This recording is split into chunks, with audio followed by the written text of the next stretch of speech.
Ma'am, kamusta na po kayo? Okay lang, hindi ka mabuti. Na po tayo. Okay lang naman. Lalo na tayo mga ako, mga anak.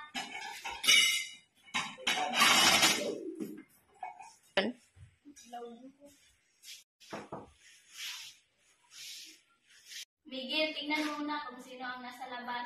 Sabihin ni Mama, Oy, salamat tayo ka ha.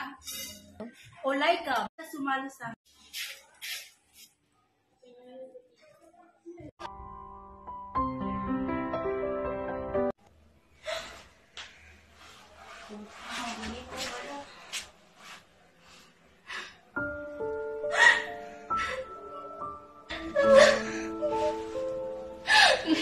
please na po kita, Nay.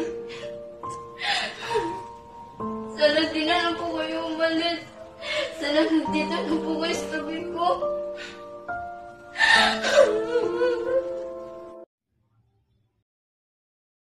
April 19, 2000, bumagsak at nasunog ang Air Philippines Flight 541 sa Samal, Davao del Norte na ikinasawi ng lahat ng sakay nito na kinabibilangan ng 124 na pasahero at 7 crew.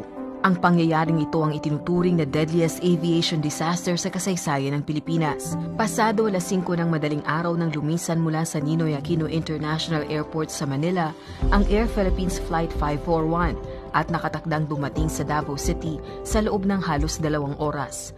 Eroplano ay isang 22-year-old Boeing 737-200 na may rehistrong RPC-30110. Sakay ng domestic passenger plane na ito ang mahigit 100 mga bakasyonista at mga turista.